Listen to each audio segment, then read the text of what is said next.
यदि वीडियो देख के आपके ज्ञान की वृद्धि होती है तो सब्सक्राइब करके सब्सक्राइबर की वृद्धि अवश्य करें। पुलिस कांस्टेबल 20 अगस्त 2017 का 9 बजे वाली शिफ्ट का भाग 2 गणित का पेपर, जो टॉपिक था पेपर में साइंस और सिंपल अर्थमेटिक, उसके अंतर्गत जो मैथ के क्वेश्चन आए थे ना, उनको सॉल्व करना देखेंगे ट्रिक के द्वारा। तो स्टार्ट करते हैं कि यहाँ पे पहला क्वेश्चन आया था, 60 छात्रों की एक कक्षा में यदि 2/3 भाग लड़के हैं तो लड़कियों की संख्या कितनी होगी, यह आया था। तो ये किसका है, फ्रैक्शन का है। तो 2/3 भाग लड़के का, हमने पहले ही बताया था एक अलग तरीका, फिर से रिपीट कर रहे हैं। इसका फ्रैक्शन निकाल लो बच्चों के तरीके से, तो निकालते हैं। एक बॉक्स बनाया, ये कंप्लीट एक है, ठीक है। अब देखो नीचे कितने हैं, 3, मतलब टोटल 3 भाग है, तो 3 भाग कर दिए। लड़के कितने भाग हैं, 2 भाग है, तो 2 भाग है, तो 2 बॉक्स को हमने डार्क कर दिया। मतलब ये हिस्सा किसका है, लड़कों का है, जो है 2/3। तो लड़कियों का कितना बचा, कितना डिब्बा है, 1, और टोटल कितना है 3, मतलब 1/3 बचा लड़कियों के लिए। और टोटल कितने हैं छात्र, 60। तो 60 में हम 1/3 का क्या करते हैं, गुणा कर देते हैं, तो अभी पता चल जाएगा संख्या। 3 से इसको काटेंगे 20, तो 20 एकम 20, तो लड़कियों की संख्या कितनी आ गई, 20। उम्मीद है समझ में आ गया होगा। 2/3 फ्रैक्शन ऐसे करके निकाल लो, बहुत आसान रहता है, हमें घटाना नहीं पड़ेगा। लड़कियों का 1/3 भाग आया, तो 60 छात्रों में 1/3 का कितना भाग आएगा संख्या में, 20, ठीक है। तो 20 उत्तर हो गया। अगला क्वेश्चन है घनमूल का। जब रूट के अंदर 3 लिखा है तो ये किसका होगा, घनमूल बोलते हैं इसको हम, ठीक है। तो इसका घनमूल पूछा है कितना है, तो देखो 216 के गुणनखंड करोगे तो वो टूटेगा 6 गुणा 6 गुणा 6 में, और 125 टूटेगा 5 गुणा 5 गुणा 5 में, ठीक है। अब देखो घनमूल में 3 का जोड़ा बनता है, तो 6 का बन गया एक जोड़ा, 3 का एक बनता है, 1 2 3 का, तो 6 बार। 5 का एक जोड़ा बन गया, 5 बार। दोनों का गुणा कर दो, 6 पंजे 30। तो इसका घनमूल कितना है, 30 है। तो कौन सा उत्तर सही हो गया, सी नंबर का। उम्मीद है समझ में आ रहा होगा बहुत आसानी से। अब अगला सवाल आया कि इतने का गुणनखंड बताओ। तो ये सवाल आपने देखे होंगे, कक्षा 10 में आते हैं बहुत ज़्यादा, ठीक है। कक्षा 10 की पढ़ाई में देखे होंगे। तो इसके 2 भाग करने हैं, ठीक है। इसके तो देखो कैसे करते थे, जो कोने में संख्या होती थी उसको लिख ली, बीच में जो 3x की संख्या होती है 3, उसको लिख लिया। अब देखो गुणा करो, 2 संख्या ऐसी लेनी है, गुणा करो तो -40 आए, और उन्हीं दोनों को जोड़ो घटाओ तो 3 आना चाहिए। ऐसी 2 संख्या चाहिए हमें, ठीक है। तो सबसे पहले हम ट्रिक बता देते हैं कैसे आसानी से निकल जाएगा। देखो यहाँ पे कितना है, 3x है, तो पता है हमेशा पहला और लास्ट वाला हिस्सा सेम लिखा जाता है, और बीच वाले के 2 भाग किए जाते थे।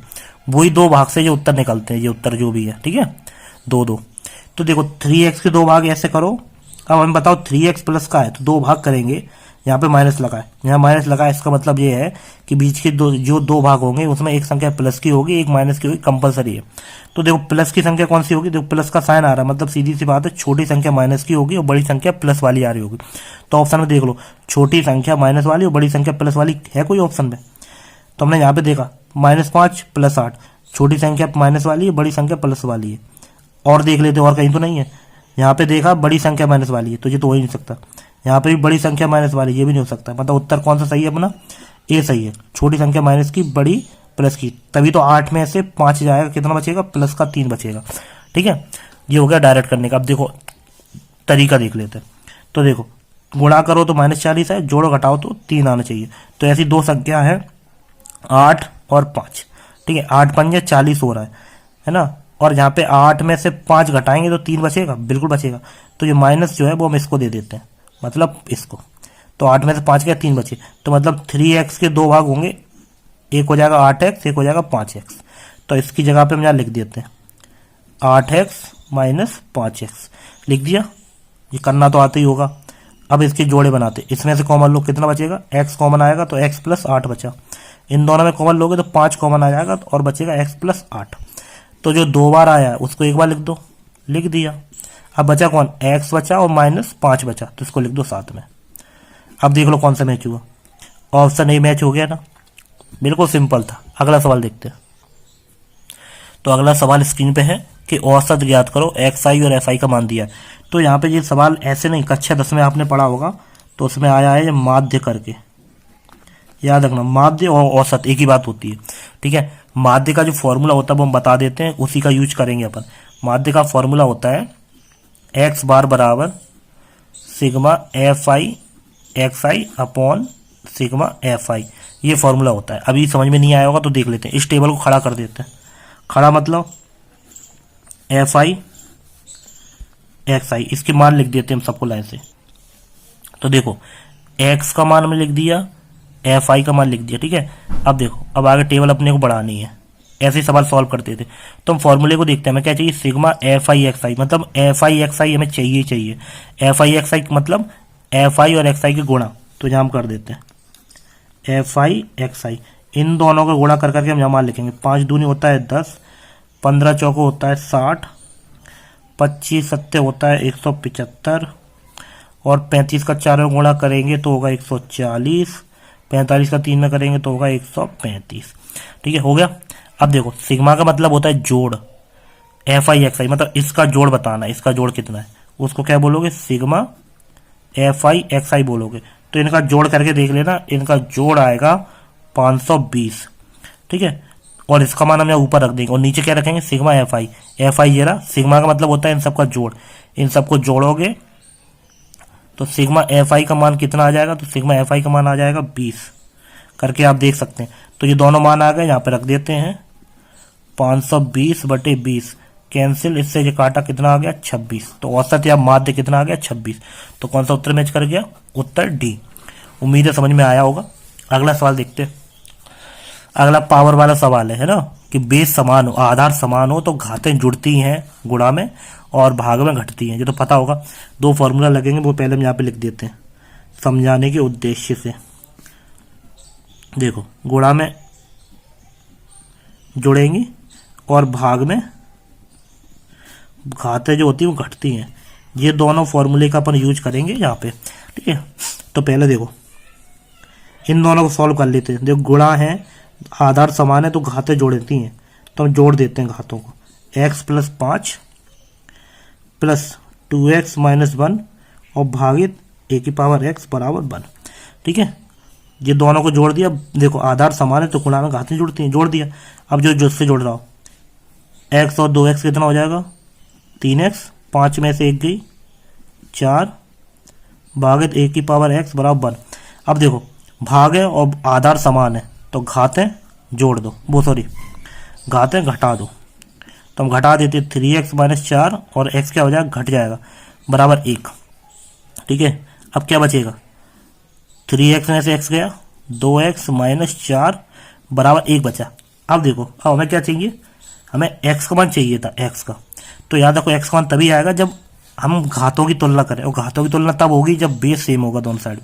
तो 1 की जगह पे हम, अब ये बताओ 1 की जगह पे हम, यहाँ पे a है तो a⁴0 ले लेते हैं, जिसका मान 1 होता है पता होगा। तो हम इसको ले लेते हैं, 1 हटा के a⁴0 लिख दिया। हमने क्या बोला, बेस सेम करना है, आधार समान करना है, तभी घातों की तुलना होगी, और घातों की तुलना होगी तभी x का मान निकलेगा। तो ये a सेम हो गया तो घातों की हम तुलना कर देते, जहाँ पे इसके बराबर में 0 कर देंगे बस हम। 2x - 4 = 0, 4 का ट्रांसफर उधर कर दो तो 4 पहुंचा उधर, 2 से 2 कटा, 2 बचा, तो x का मान आ गया 2, ठीक है। x का मान 2 नहीं -2 आना चाहिए, कहीं पे कुछ गलती हुई थी, देखते हैं अपन। यहाँ पे गलती हुई थी, देखो 4 में से 1 जाएगा तो प्लस का 4 बच रहा था, जब +4 आएगा, सॉरी थोड़ी गलती हो गई, पर कायदा अपना गलत नहीं होगा, कायदा अपना सेम है। यहाँ प्लस चल रहा है, यहाँ प्लस और यहाँ पे माइनस, तो उत्तर आएगा -2, ठीक है। 2 से 2 कटा तो -2 उत्तर आएगा। तो कौन सा सही है, -2, ठीक है। अगला सवाल देखते हैं। अगला सवाल आया वर्गमूल का। तो ध्यान से सुनना क्या लिखा है, इसमें लिखा है यदि एक संख्या के वर्गमूल का 2 गुना 42 है, मतलब कोई संख्या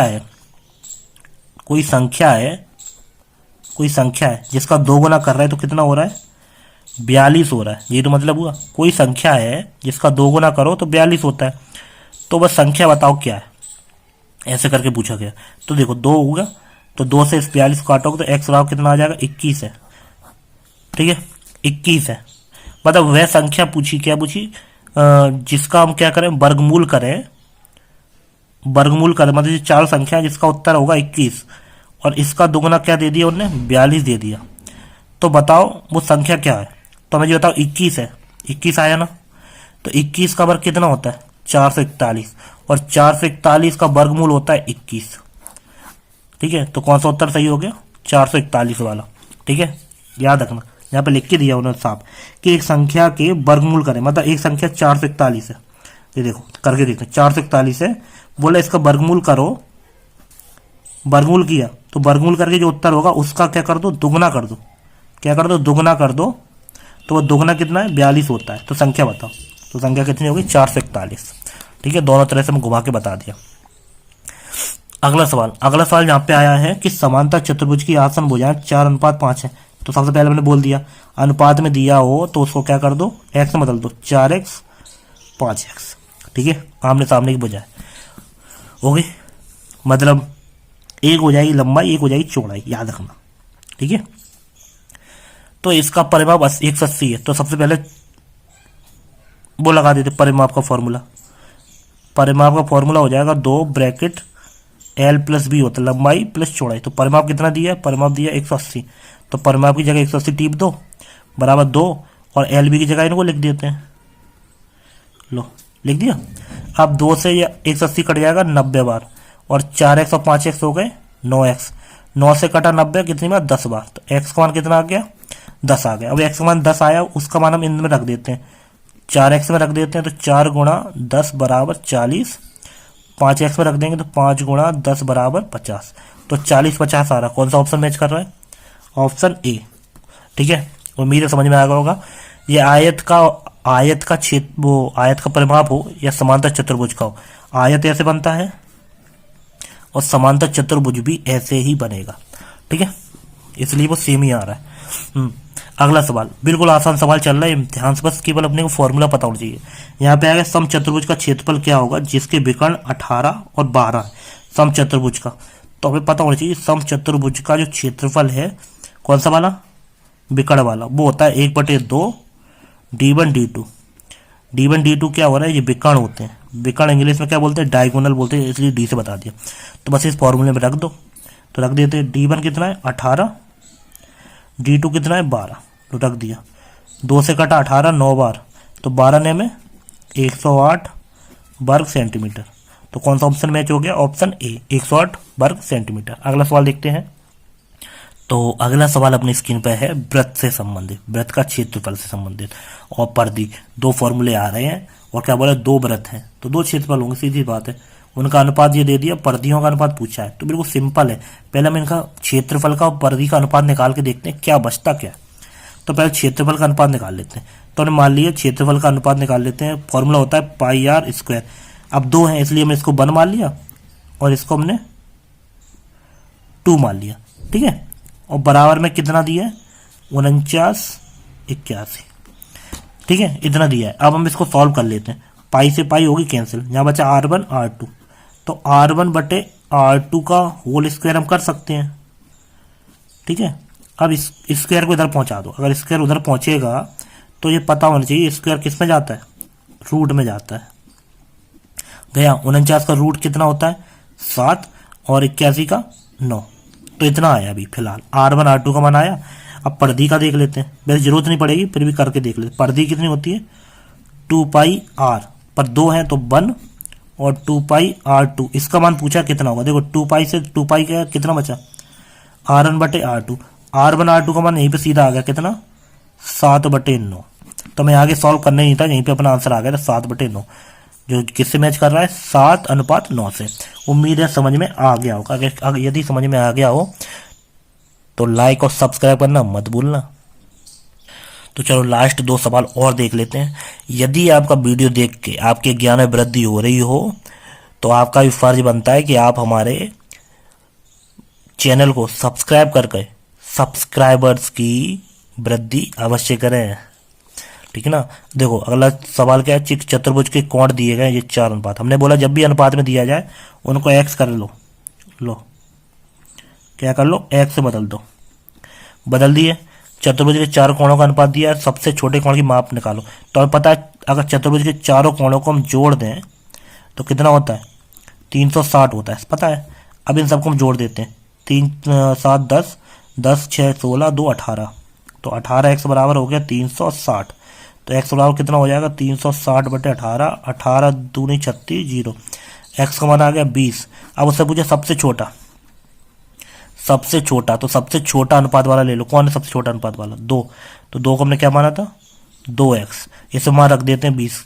तो 2 गुणा 20 बराबर कितना आ गया 40। सबसे छोटा एंगल कितना आ गया 40। मैच कर रहा है क्या? ऑप्शन सी से मैच कर रहा है। समझ में आ गया होगा। और आखिरी सवाल देख लेते हैं इस पेपर का। बिल्कुल आसानी सवाल है जो देखने में कठिन लग रहे हैं। इसमें क्या लिखा है? एक सोफा सेट का विक्रय मूल्य 10% की छूट सहित 9,000 रुपये पड़ा। मतलब कोई सोफा सेट खरीदने गया होगा तो उसको 10% की छूट मिली उसको। और छूट मिलती है, याद रखना, हमेशा अंकित मूल्य के ऊपर छूट मिलती है। अंकित मूल्य जितना भी लिखा होगा उसमें, मतलब ज़्यादा लिखा होगा, उसे 10% की छूट मिल गई तो उसने कितने रुपये मिल गया? उसको 9,000 मिल गया। तो ये पूछा अंकित मूल्य कितना होगा, तो बिल्कुल आसान है। अंकित मूल्य को मान लो, अंकित मूल्य की जगह अनुकित मूल्य लिख लिया। 10% छूट कैसे लिखोगे? तो 10% छूट लिखोगे, बस 10% की कमी हुई ना, तो 10% छूट लिख देना ऐसे। छूट कितनी है? 10। और बराबर कितने रुपए का पड़ा? 9,000 में। ठीक है, ऐसे कर देना। अंकित मूल्य याद करना है तो अंकित मूल्य में कुछ हिसाब किताब नहीं करना, हमें सेम टू सेम लिख देना है। लिख दिया, गुणा, इन्हों घटाओ, कितना बचा? 90% बराबर 9,000। 90% को उधर पहुंचा देते हैं, इधर अंकित मूल्य छोड़ देते हैं, तो 90,000 बटे में हो जाएगा 90%। परसेंट हटेगा तो 100 का बढ़ेगा दूसरी साइड में, मतलब नीचे परसेंट है तो ऊपर बढ़ेगा, है ना। कर दिया, 1 0 से 1 0 गया, 9 से इसको काटेंगे, 9 कम 9, 9 0 0, 2 0 और 2 0, कितने जीरो आ गए? 4 0। तो अंकित मूल्य कितना था? 10,000। मैच कर रहा है ऑप्शन डी से। तो आज का वीडियो ये भी खत्म होता है। आप अगले वीडियो में अगले पेपर के मैथ के क्वेश्चन सॉल्व करेंगे, बिल्कुल आसान तरीके से ट्रिक लगा के। आप बस चैनल से जुड़े रहिए। धन्यवाद।